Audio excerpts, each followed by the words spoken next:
الحمد لله رب العالمين والعاقبة للمتقين والحمد لله رب العالمين والصلاة والسلام على من كان نبيا وآدم بين الماء والطين رحمة للعالمين خاتم الأنبياء والمرسلين. قال الله تعالى وتبارك في القرآن المجيد والفرقان الحميد. بسم الله الرحمن الرحيم. إن الله وملائكته يصلون على النبي يا أيها الذين آمنوا صلوا عليه وسلموا تسليما. الصلاة والسلام عليك يا رسول الله وعلى آلك وصحبك يا حبيب الله. الصلاة والسلام عليك يا رسول الله وعلى آلك وصحبك يا محبوب رب العالمين. جن سے اللہ تعالی محبت نہیں فرماتا، جس طرح ایسے خوش نصیب لوگ موجود ہیں جن سے اللہ تعالیٰ محبت کرتا ہے، اسی طرح ایسے بد نصیب لوگ بھی موجود ہیں جو اس سعادت عظمیٰ سے محروم ہیں، بلکہ اپنی سرکشی بغاوت سے ان کا شمار اللہ تعالیٰ کے ناپسندیدہ بندوں میں ہوتا ہے، اور یہ انتہائی درجے کی بدبختی و بد نصیبی ہے۔ آج کے خطبہ میں قرآن و حدیث کی روشنی میں ایسے ہی بد نصیبوں کا تذکرہ کیا جاتا ہے۔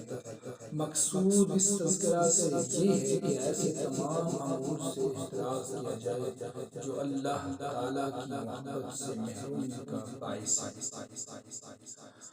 اللہ تبارک و تعالیٰ کا فرمان ہے، إِنَّ اللَّهَ لَا يُحِبُّ الْمُعْتَدِينَ۔ بے شک اللہ زیادتی کرنے والوں سے محبت نہیں کرتا۔ یہ حکم قتال فی سبیل اللہ کے حوالے سے دیا جا رہا ہے۔ منصف ابن ابی شیبہ میں سیدنا انس رضی اللہ تعالیٰ عنہ سے مروی ہے کہ جب ہمیں کسی لڑائی کے لیے بھیجا جاتا تو ہم مدینہ کے باہر ایک مقام پر جمع ہوتے، پھر رسول اللہ صلی اللہ علیہ وسلم ہمارے پاس تشریف لاتے اور فرماتے، اللہ کا نام لے کر نکلو کہ تم اللہ کی راہ میں اس کے دشمنوں سے لڑتے ہو، کسی بوڑھے چھوٹے بچے اور عورت کو قتل نہ کرنا اور مال غنیمت میں خیانت نہ کرنا۔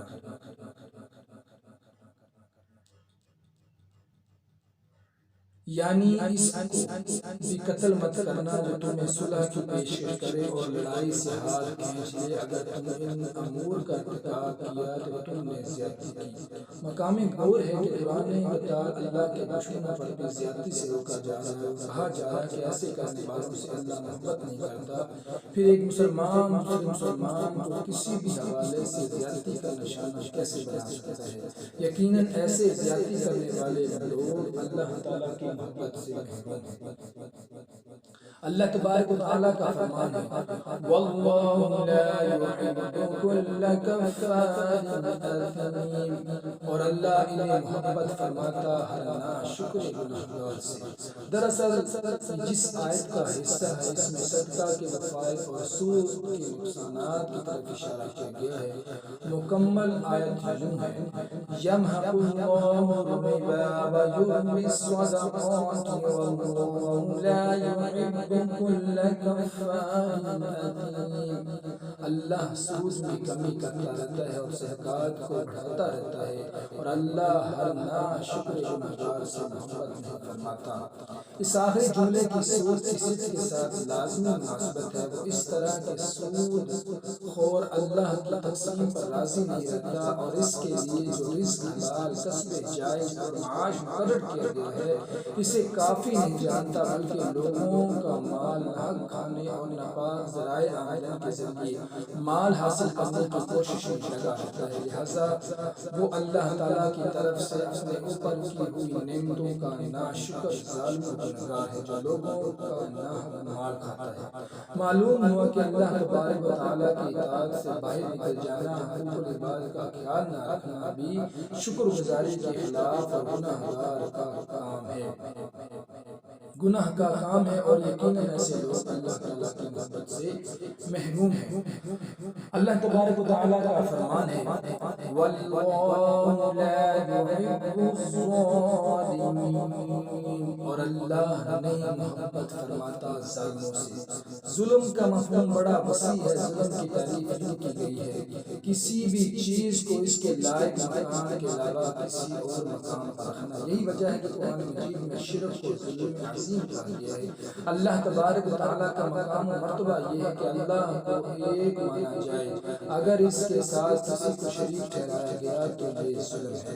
اسی طرح رسول اکرم صلی اللہ تعالی علیہ وسلم کا مقام کسی اور شخصیت کا دینا ظلم ہے۔ قرآن کریم کی تعظیم کی طرح کسی اور کتاب کی تعظیم کرنا ظلم ہے۔ حدیث رسول صلی اللہ علیہ وسلم کا مقام کسی اور شخصیت کی بات کو دینا ظلم ہے۔ کسی بھی مسلمان، غیر مسلمان، جانور، درندے، پرندے، کیڑے مکوڑے کے ساتھ ایسا سلوک کرنا جس کا وہ مستحق نہ تھا ظلم ہے۔ ظلم کتنا سنگین گناہ ہے اس کا اندازہ ذیل میں مذکورہ حدیث طیبہ سے بخوبی لگایا جا سکتا ہے۔ سیدنا ابو ہریرہ رضی اللہ تعالیٰ عنہ سے روایت ہے کہ رسول اللہ صلی اللہ تعالیٰ علیہ وسلم نے فرمایا جس شخص نے اپنے کسی بھائی پر ظلم کیا ہو اس کی عزت یا کسی اور حوالے سے تو اسے چاہیے کہ وہ آج ہی اس سے اپنے آپ کو معافی مانگ کر آزاد کرا لے۔ اس دن قبل جب درہم دینا نہیں چلیں گے بلکہ اگر اس کے پاس نیکیاں ہوں گی تو اس کے ظلم کی بقدر لے لی جائے گی، اور اگر اس کے پاس نیکیاں نہیں ہوں گی تو مظلوم کے گناہ اس پر ڈال دیے جائیں گے۔ حضرت ابو ہریرہ رضی اللہ تعالیٰ عنہ سے روایت ہے کہ رسول اللہ صلی اللہ تعالیٰ علیہ وسلم نے صحابہ کرام علیہ رضوان سے فرمایا کہ تم جانتے ہو کہ مفلس کون ہے؟ صحابہ کرام نے جواب دیا کہ ہمارے اندر مفلس وہ ہے جس کے پاس درہم ہو نہ دیگر سامان۔ آپ نے فرمایا میری امت میں سے مفلس وہ ہے جو قیامت کے دن اعمال لے کر آئے گا جن میں نماز، روزے، زکوٰۃ ہوں گی، لیکن اس پر فریاد کرنے والے بھی ہوں گے، کسی کو گالی دی ہوگی، کسی پر تہمت لگائی ہوگی، کسی کا مال کھایا ہوگا، کسی کو قتل کیا ہوگا، کسی کو سزا دی ہوگی، تب ان مظلوموں میں اس کی نیکیاں جرم کی مقدار کے مطابق تقسیم کی جائے گی یہاں تک کہ اس کی نیکیاں تمام ہو جائیں گی، پھر بھی لوگوں کے مطابق باقی ہوں گے، تب ان مظلوموں کے گناہ اس پر ڈال دی جائیں گے اور اسے جہنم میں پھینک دیا جائے گا۔ اللہ تبارک تعالیٰ کا فرمان ہے قُلْ أَطِيعُوا اللَّهَ وَالرَّسُولَ فَإِن تَوَلَّوْا فَإِنَّ اللَّهَ لَا يُحِبُّ الْكَافِرِينَ۔ آپ ان سے فرما دیجئے کہ اللہ اور اس کے رسول کی اطاعت کرو، پھر اگر وہ یہ دعوت قبول نہ کریں تو اللہ ایسے کافروں کو پسند نہیں کرتا۔ اس آیت سے معلوم ہو کہ جو لوگ اللہ کی محبت کا دم بھرتے ہیں مگر اس کے رسول کی اطاعت نہیں کرتے وہ سب کافر ہیں۔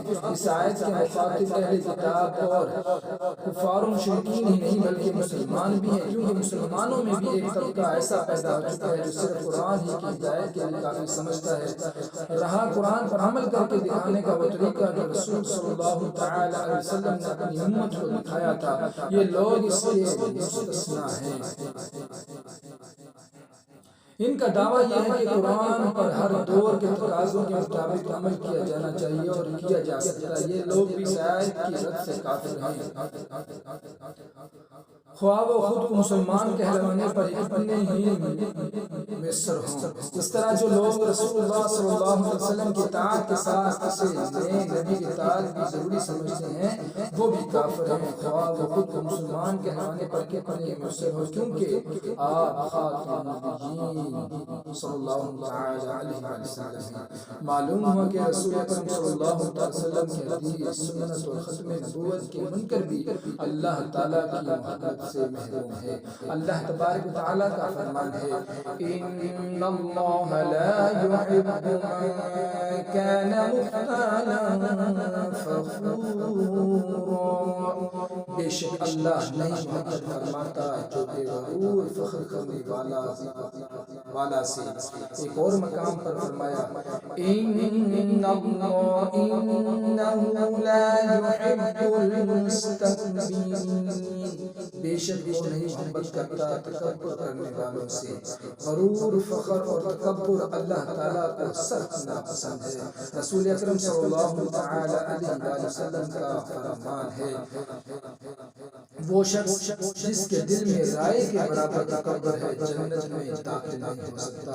رسول اکرم صلی اللہ علیہ وسلم ایک اور حدیث میں تکبر کی وضاحت یوں فرماتے ہیں تکبر حق کے انکار اور لوگوں کو حقیر جاننے کا نام ہے۔ سورہ نساء کی مذکورہ بالا آیت میں اللہ تعالیٰ نے اپنے اور اپنے مخلوقات کے حقوق کا تذکرہ فرمایا ہے، ساتھ میں تکبر کی مذمت کی ہے۔ اس مقام پر مذمت تکبر سے مقصود یہ ہے کہ متکبر آدمی اللہ تعالیٰ کے حقوق کا لحاظ رکھ سکتا ہے، نہ اللہ کی مخلوق کے حقوق کا۔ لہٰذا دونوں کے حقوق کی ادائیگی کے لیے ضروری ہے کہ تکبر جیسے قبیح عمل سے اعتراض کیا جائے۔ بلا شبہ ایسے قبیح عمل کے مرتکب محبت الہی کے مستحق نہیں ہیں۔ اللہ تبارک و تعالیٰ کا فرمان ہے ان اللہ لا يحب من كان خوانا اثیما، بے شک اللہ نہیں محبت کرتا اس سے جو بے خیانت کرنے والا مجرم۔ اس طرح ایک اور مقام پر فرمایا ان اللہ لا يحب الخائنین، بے شک اللہ نہیں محبت کرتا خیانت کرنے والوں سے۔ ایک اور مقام پر فرمایا ان اللہ لا يحب كل خوان کفور، بے شک اللہ نہیں محبت کرتا ہر خائن ناشکر سے۔ خیانت ایک قبیح جرم ہے جس سے قرآن و حدیث میں متعدد مقامات پر منع کیا گیا ہے اور وعید سنائی گئی ہے۔ حدیث پاک میں ہے کہ نبی کریم صلی اللہ علیہ وسلم اپنے خطبوں میں یہ ضرور ارشاد فرماتے یعنی اس کا ایمان نہیں جس میں امانت کی پاسداری نہیں، اور اس کا دین نہیں جس میں عہد وعدے کی پابندی کا احساس نہیں۔ قطب احادیث میں یہ واقعہ موجود ہے کہ سیدنا امیر معاویہ رضی اللہ تعالی عنہ اور اہل روم کے مابین معاہدہ تھا۔ معاہدے کی مدت قریب ختم ہوئی تو سیدنا امیر معاویہ رضی اللہ تعالی عنہ روم کے سرزمین کے قریب فوجیں جمع کرنا شروع کر دی تاکہ مدت ختم ہونے اہل روم پر حملہ کر دیا جائے۔ سیدنا عمر بن عصبہ رضی اللہ تعالی عنہ کے علم میں جب یہ بات آئی تو انہوں نے اسے عذر خیانت سے تعبیر کیا اور حضرت امیر معاویہ رضی اللہ تعالی عنہ سے منع کیا اور حدیث رسول اللہ صلی اللہ تعالی علیہ وسلم سنائی، جس پر سیدنا امیر معاویہ رضی اللہ تعالی عنہ فوراً اپنی فوجیں واپس بلا لی۔ ان دلائل سے واضح ہوا کہ خیانت بہت بڑا جرم ہے اور یہ کہ خائن اللہ کی محبت کا حقدار نہیں ہو سکتا۔ اللہ تبارک و تعالیٰ کا فرمان ہے واللہ لا يحب المفسدین، اور اللہ نہیں محبت کرتا فساد کرنے والوں سے۔ ایک اور مقام پر فرمایا واللہ لا يحب الفساد، اور اللہ فساد کو پسند نہیں کرتا۔ فساد سے مراد ہر وہ بگاڑ ہے جس سے انسانوں کے معاشرے اور آبادیوں میں امن و سکون تہ و بالا اور ان کے عیش و آرام میں خلل ہوتے ہو۔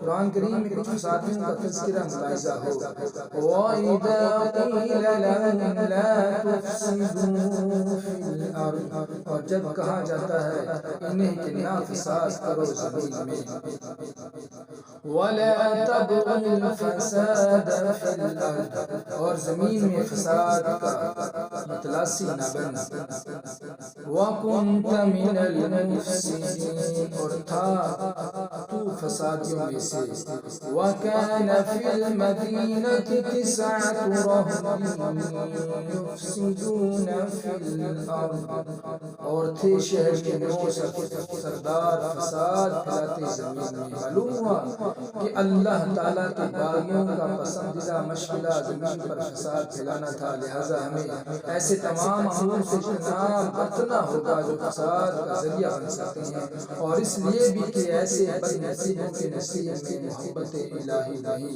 اسراف کرنے والا اللہ تبارک و تعالیٰ کا فرمان ہے اِنَّهُ لَا يُحِبُّ الْمُسْرِفِينَ، بے شک وہ اللہ تعالیٰ نہیں محبت کرتا اسراف کرنے والوں سے۔ اسراف حد سے نکل جانا کسی بھی چیز میں، حتیٰ کہ کھانے پینے میں بھی ناپسندیدہ ہے۔ ایک حدیث میں نبی کریم صلی اللہ تعالی علیہ وآلہ وسلم نے فرمایا جو چاہو کھاؤ جو چاہو پیو، البتہ 2 باتوں سے گریز کرو، اسراف اور تکبر سے۔ اللہ کے اس فرمان وَكُلُوا وَاشْرَبُوا وَلَا تُسْرِفُوا کے بارے میں بعض سلف کا قول ہے کہ اللہ تعالیٰ نے وَكُلُوا وَاشْرَبُوا وَلَا تُسْرِفُوا اس آدھی آیت میں ساری چیز جمع فرما دی ہے، یعنی کھاؤ اور پیو اور حد سے نہ بڑھو۔ امور حیات میں سے کسی بھی حد سے تجاوز نہیں کرنا چاہیے، ورنہ محبت الہی سے محرومی مقدر ہے۔ اترانے والا اللہ تبارک و تعالیٰ کا فرمان ہے اِنَّ اللَّهَ لَا يُحِبُّ الْمُفْرِطِينَ، بے شک اللہ نہیں محبت کرتا اترانے والوں سے۔ مال پر اترانے کی وجہ سے قارون کو زمین میں دھسا دیا گیا، فَخَسَفْنَا بِهِ وَبِدَارِهِ الْأَرْضَ، پس ہم نے اسے اس کے محل سمیت زمین میں دھسا دیا۔ اور لباس پر اترانے کی وجہ سے ایک شخص کو زمین میں دھسا دیا گیا۔ رسول اللہ صلی اللہ تعالی علیہ وسلم نے فرمایا ایک شخص اپنے لباس کی وجہ سے اترا کر چل رہا تھا اور اس کو اپنا آپ بڑا بڑھا رہا تھا، تب اللہ تعالیٰ نے اس کو زمین میں دھسا دیا اور وہ قیامت تک دھستا چلا جا رہا ہے۔ تمام نعمتیں اللہ تبارک و تعالیٰ کی عنایت کردہ ہیں، اس کی کسی بھی عطا کی ہوئی نعمت پر اترانا اور تکبر کرنا بندے کو زیب نہیں دیتا۔ یہ عادت اللہ تعالیٰ کو سخت ناپسند ہے، اسی وجہ سے ایسا بندہ اللہ کی محبت کا حقدار نہیں بن سکتا۔ خلاصہ کلام یہ ہے اللہ تعالیٰ کی محبت سے محرومی بہت بڑا گھاٹے خسارے کا سودا اور بہت بڑی بدنصیبی ہے، لہٰذا ایسے تمام امور سے احتراز کیا جائے جو اللہ تعالیٰ کی محبت سے محرومی کا باعث بن سکتے ہیں۔ اللہ تبارک و تعالیٰ ہمیں دنیا و آخرت کی تمام سعادت عطا فرمائے اور ہر قسم کی محرومیوں سے اپنی پناہ میں رکھے، آمین۔ وآخر دعوانا ان الحمد للہ رب العالمین۔